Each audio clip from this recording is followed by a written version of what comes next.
네, YTN 라디오 생생경제 함께하고 계십니다. 이번 코너는 매주 수요일에 만나보는 코너인데요. 경알자, 경제공약 알고 뽑자 시간입니다. 코너지기로 자리하신 홍성국 더불어민주당 의원 전화 연결돼 있습니다. 안녕하십니까, 의원님? 네, 안녕하세요. 네, 그리고 윤창현 국민의힘 의원도 전화 연결돼 있습니다. 안녕하세요. 예, 안녕하십니까. 네, 반갑습니다. 반갑습니다. 자, 대선 일주일 남았습니다. 긴 레이스가 정말 결승선 근처까지 왔다. 이렇게 말씀을 드릴 수 있을 것 같은데요. 두 분 어떤 마음이신지 좀 궁금해서요. 먼저 일주일 남았는데 한 말씀씩 좀 부탁드릴까요? 먼저 윤창현 의원님. 예, 저 6월 29일 날 그 윤봉길 의사 기념관에서 출마 선언 이후에 247일 동안 또 이렇게 작업을 또 하고, 그래서 공약집도 나오고 이제 뭐 거의 저 선거도 다 되고 그러니까 참 여러 가지로 참 감개무량하기도 하고, 네. 또 여태까지 잘 이렇게 온 거에 대해서 참 감사하는 마음도 있고, 많은 분들이 또 지원도 해주시고 감사한 마음을 가지고 있습니다. 앞으로 일주일도 좀 더 이렇게 노력을 통해서 좋은 결과를 얻도록 최선을 다하겠습니다. 네, 홍성국 의원님께서는요? 네, 저희 당은 또 예비 경선 과정이 있었기 때문에 시간이 훨씬 길게 느껴집니다. 네. 그래서 저의 입장에서도 정치 초보인데요. 정책을 담당을 해왔지만 거의 1년 동안 정책만 이렇게 쳐다보고 네. 해오다 보니까 국가 전체가 돌아가는 것에 대해서 또 개인적으로 큰 공부가 됐고, 우리 국민 여러분들도 이제 이 방송과 마찬가지로 정책 중심으로 이번 선거가 좀 진행됐으면 하는 바람이고요. 남은 기간 동안 저는 지역가 있기 때문에 지역에서 최선을 다해서 정책 홍보하고 승리하겠습니다. 네, 두 분 남은 일주일 동안도 화이팅 하시길 바라겠습니다. 자, 앞서 윤 의원님께서 말씀을 해주셨던 것처럼 지금 양당 모두 대선 공약집이 발간이 됐는데요. 이 공약집 소개를 부탁드리도록 하겠습니다. 이번에는 홍성국 의원님 먼저 말씀해 주시죠. 네, 공약집은 더불어민주당의 제20대 대통령 선거에 나서는 이재명 후보가 국민 여러분께 드리는 새로운 시대에 대한 약속이다라고 보셔야 될 것 같고요.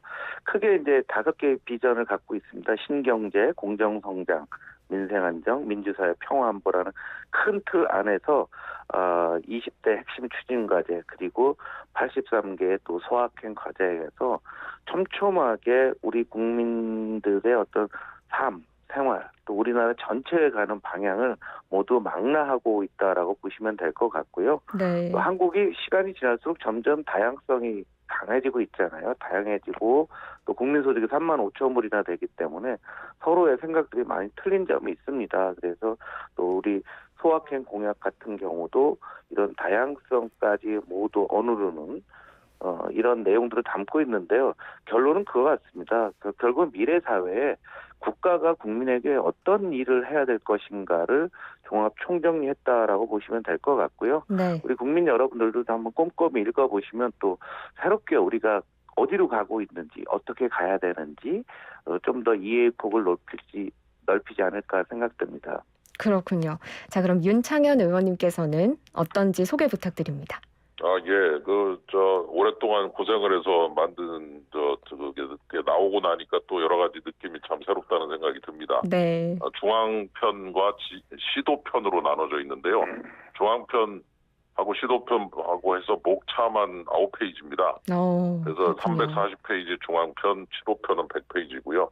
440페이지 분량 한 권책인데, 제목은 공정과 상식으로 만들어가는 새로운 대한민국, 이렇게 하고, 중앙공약편 10개 챕터가 있습니다. 네. 그리고 많이 또 관심을 가주셨던 심쿵 약속하고 59조 쇼츠 공약은 또 뒤에 특별 목차를 넣어가지고서 아예 그 페이지 제목을 갖다가 이렇게 그림으로 해서 해갖고 심쿵 약속을 보면은 무슨 잡지 화보를 보는 것 같은 느낌이 나도록 만들었습니다. 네. 그래서 아마 나중에 시간 되시면 한번 이렇게 홈페이지 들어와서 보시면은 심쿵 약속 같은 거는 재밌게 보실 수 있을 것 같고요. 네. 이런 그야말로 와닿는, 피부에 와닿는 그런 공약을 만들기 위해서 최선을 다했다는 말씀 드리겠습니다. 네, 두 분 다 정말 수고 많으셨습니다.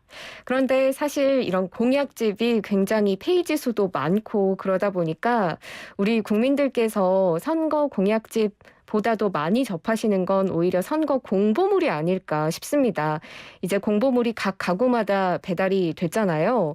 저희 집에도 배달이 왔더라고요. 그래서 제가 오늘 이렇게 들고 와봤는데 자, 여기 지금 이재명 후보의 공보물 그리고 윤석열 후보의 공보물 이렇게 두 개가 저희 집으로 배달이 왔습니다. 물론 다른 후보들 것도 있고요.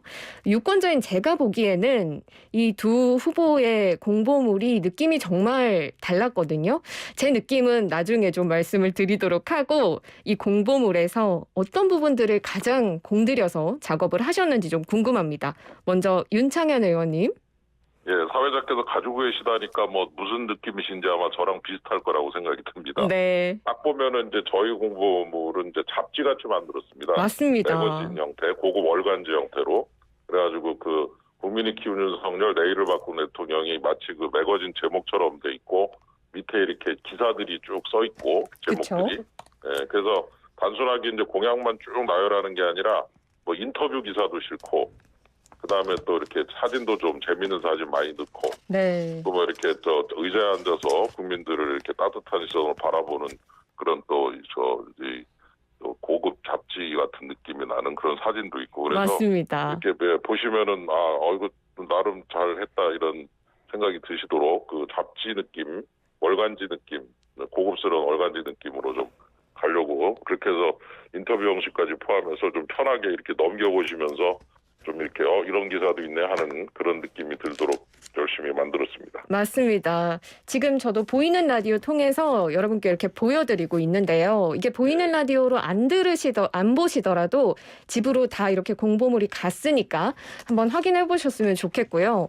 저도 사실은 보면서 진짜 잡지 읽는 것 같다. 그런 의도가 너무 잘 보였고 윤석열 후보의 이런 얼굴이 두 페이지 전체를 장식하면서 두 가지는 지키고 싶다. 혼밥 안 하기, 뒤에 숨지 않기. 이런 타이틀을 또 뽑으셨길래 굉장히 재밌다. 이런 생각이 들었습니다. 아이고, 이거 잘 읽어주셔서 감사합니다. 네, 아닙니다. 자, 그렇다면 이제 민주당 이재명 후보의 공보물에 대해서 좀 살펴보려고 하는데요. 홍성국 의원님, 어떤 거에 좀 집중을 해서 만들어주셨나요? 대통령 후보라고 하면 국가가 미래로 이끌어가는 큰 비전이 일단 핵심이 돼야 될 것 같고요. 네. 감성적인 측면들은 그것이 부족했을 경우에 감성적인 것을 의도적으로 올려놓는 것은 제가 보기에는 역효과가 나지 않을까 생각되는데요. 이재명 후보의 가장 큰 장점은 이게 이제 단순히 무엇을 하겠다는 공약도 중요하고 저희가 이미 많이 압도적으로 많이 야당 후보에 비해서 올려는 놨는데요. 더 중요한 것은 결국은 이재명 후보가 실천했고 그동안에 행정가로서의 어떤 국정 경험, 시정 경험, 또 도정 경험들을 갖춘 후보는 이번에 나온 후보들 중에서는 유일하거든요. 네. 그래서 예를 들면 경기도 인구가 1,350만이죠. 이런 큰 조직을 경영하면서 걷어낸 성과, 이 성과 중심으로 좀 보여야 되는 거지. 말은 책에 우리나라 어떻게 해야 된다.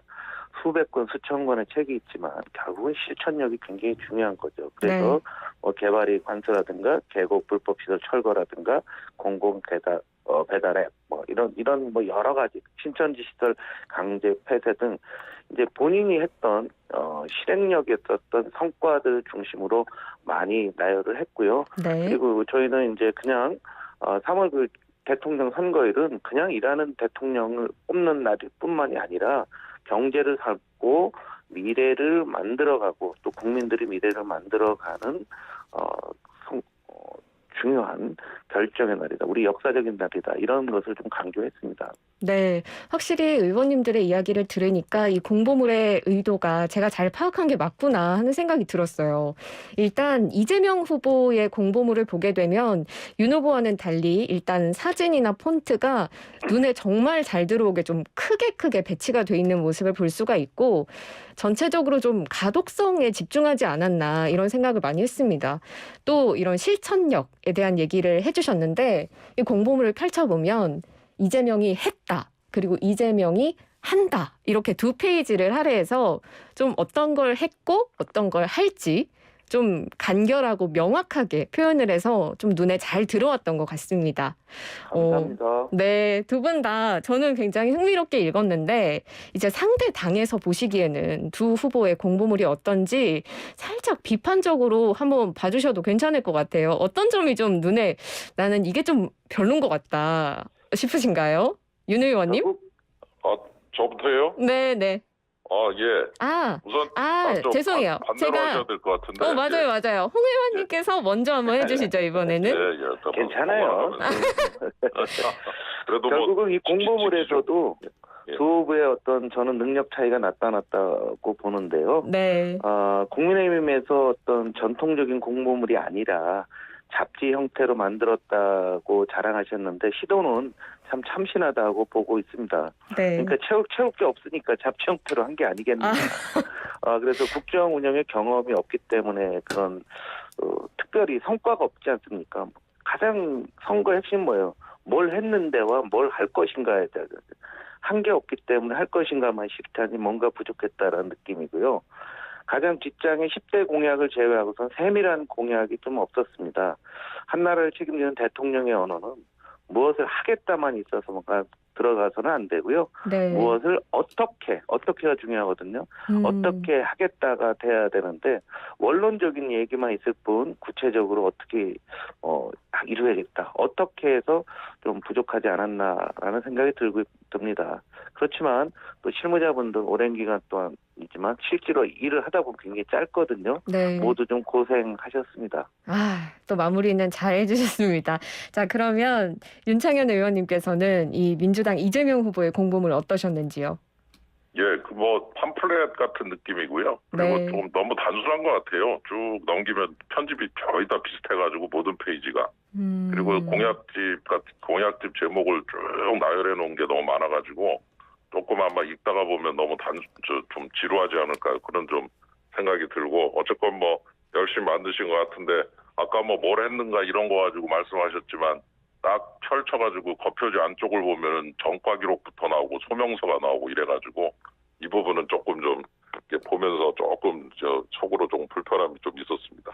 네, 두 분의 의견까지 들어봤습니다. 자, 지금까지 공보물 이야기 해봤고요. 저희 다음으로는 경제 이야기로 본격적으로 넘어가 보도록 하겠습니다.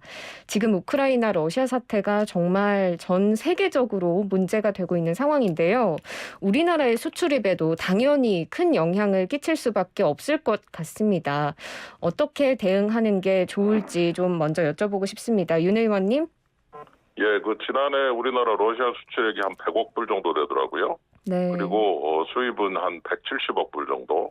그래서 이 돈들이 이제 좀 결제가 잘 돼야 되는데 지금 이제 잘 아시는 대로 스위프트 국제 결제망 제재가 조금 들어오면서 이게 조금 차질이 생기는 거 아니냐. 그리고 이제 러시아 국고처 거래 중단 문제 등등. 그래서 이런 부분이 이제 우리 경제에 좀 타격을 주지 않겠는가. 네. 이런 생각이 들고 그런 면에서 우리가 물론 이제 이 사태가 협상도 시작됐고 했으니까 좀 되도록 빨리 끝났으면 좋겠다는 생각이 들지만 그 사이에 긴급 금융 프로그램을 좀 작동시킨다든가 네. 또는 힘든 기업들에 대해 지원을 한다든가 그래서 지원과 여러 가지 유동성 공급 이런 것들에 대해서 좀 신경을 많이 써야 될 때가 아닌가 그런 생각이 듭니다. 네, 알겠습니다. 홍성국 의원님께서는 이 사태 어떻게 대응해야 한다고 생각하십니까?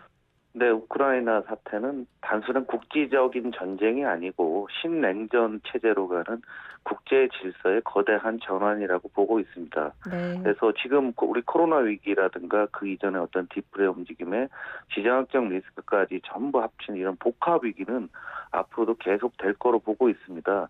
예를 들면 우크라이나에서가 전쟁이 일어나니까 옥수수 가격 오르고 대두 가격이 오르죠. 콩도 올라가게 되고 소매 밀 가격도 올라가게 됩니다. 그러면 우리나라 농민들 사료값이 올라가는 거거든요. 그러면 돼지국값이 올라갈 것이고 그러면은 서민의 음식인 삼겹살 가격이 올라가듯이 우리 경제는 단순히 러시아에 얼마 수출하는 이게 중요한 게 아니라 이게 세계 전체의 공급망에 영향을 주고 있기 때문에 좀 큰 그림을 보여야 된다라고 생각하고 있습니다. 그래서 이재명 후보는 이 사태가 벌어지면서 바로 네 가지를 정부에도 촉구했는데요. 일단 원유를 비롯한 원자재 공급망을 재검하고 물량을 좀 확보를 해야 된다. 그리고 말씀드린 대로 곡물 가격 상승을 예상한 대책도 필요하고요. 또 수출 기업들을 대상한 자금 지원이나 애로사항 직접 점검을 해야 될 것 같고요. 특히 소부장 산업이 굉장히 중요한데요. 네. 좀 예의주시를 해야 될 것 같습니다. 궁극적으로 이번 대선 공약에서 많은 논의가 있지만 우리나라 경제 구조가 세계 5강 정도 되면 이런 위기를 아주 가볍게 넘겨설 수 있는데 아직은 상당히 취약한 구조다. 그래서 다음 대통령을 누가 뽑느냐.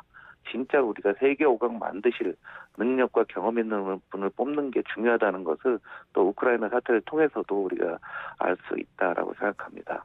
네, 또 대선 전국에 이런 큰 국제적인 이슈까지 터지다 보니까 많은 분들이 또 우려를 하고 계신 것 같습니다. 그런데 이 우크라이나 러시아 사태가 경제에 미치는 영향뿐만 아니라 안보에도 굉장히 민감하게 작용을 하고 있는데요. 자, 양당 후보의 안보관이 다소 차이가 있는 것이 아닌가 하는 생각이 듭니다. 먼저 윤석열 후보 같은 경우에는 전쟁 억지력을 굉장히 강조하고 있고 이재명 대선 후보의 경우에는 외교적인 협상, 평화 이런 것들을 좀 강조하고 계시거든요. 두 분의 입장을 좀 들어보도록 하겠습니다. 자, 먼저 홍성국 의원님 어떻게 생각하십니까? 이 사태는 말씀드린 대로 복합 위기고 우리가 대응을 잘해야 되는데요. 네. 윤석열 후보는 전쟁 억지력을 강조한다고 말씀하셨는데 네. 전쟁 억지력도 해야 되고요. 외교 협상, 평화 이거 함께 다 같이 해야 됩니다. 문재인 정부에서 우리나라 군사력이 세계 6위권까지 올라왔거든요. 엄청난 사실은 군비 증강이 이루어졌는데 네. 이걸 대놓고 홍보를 해서는 안 되죠. 왜냐하면 다른 나라를 자극할 수도 있으니까. 그래서 이런 부분들은 좀 조용히 우리가 알면서도 좀 지나가는 거고 외교 협상 부분들은 왜 중요하고 평화가 중요하냐면 우리나라 수출로 먹고 사는 나라 아니겠습니까? 대외 수출 굉장히 중요하고요. 네. 이런 상황에서 만약에 평화가 깨진다라고 생각을 한번 해보시면은 우리가 무슨 군사적인 충돌만 생각하지만 이게 진짜로 최악의 국면이 되면 우리가 굉장히 취약한 구조를 갖고 있습니다. 만약에 30층 아파트에 사시는데 우리가 평화가 깨져서 일단 비상 상황이 발생한다고 하게 돼서 전력 공급이 통제된다든가 아니면은 수돗물이 잘 안 나온다든가 인터넷망에 문제가 된다든가 이런 식으로 실질적인 교전이 아니어도 이런 현상이 발생할 수도 있는 거거든요. 네. 그렇기 때문에 우리는 이것을 미연에 방지하고 평화로 가야 되는 거지. 이 군대 안 갔다 오신 분들이 함부로 이런 말씀들 하시면은 진짜 아니다. 그래서 평화가 얼마나 중요한지 일본 평화 그리고 평화를 지키기 위해서 전쟁 억지력은 지금 어느 정부나 특히 문재인 정부에서 대단히 큰 진보를 이뤘다라고 말씀드리고 이재명 정부도 이것은 이어갈 것입니다. 네, 알겠습니다. 윤창현 의원님께서도 한 말씀 해주신다면요. 예, 종이와 잉크로 만든 평화협정, 말로만 외치는 종전선언. 이게 뭐 힘의 논리 앞에서는 휴지 조각이 된다는 것을 이번 사태가 잘 보여주고요. 네. 94년에 부다페스트 양해 가서 믿고서 무장 해제하고 이랬더니 결국 지금에 와서 이렇게 참 어려운 일을 당하는 걸 보면서 역시 이게 한쪽으로 확실한 평화를 위해서 또 한쪽으로는 우리가 힘을 길러서 저쪽 그 상대방이 우리를 무시하지 못하게 만드는 이 두 가지 즉 객관적 평화죠. 객관적으로 정말 힘이 있기 때문에 함부로 할 수 없다. 이런 부분을 잘 한번 조화를 시켜야 된다. 그래서 이런 차원에서 이런 종이와 잉크로 만든 협정만을 가지고 종전선언만 가지고는 안 된다. 우리 스스로 누구나 인정하는 그런 힘과 능력을 키워야 된다라는 부분에 대해서 다시 한번 생각하게 되고요. 이런 부분에 대해서 윤석열 후보가 잘 해결할 수 있을 거다. 이런 생각을 가지고 있습니다.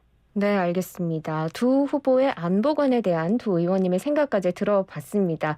자, 시간이 정말 얼마 남지 않았는데요. 두 후보님께서 오늘이 이제 생생경제 고정 출연 마지막이셨습니다.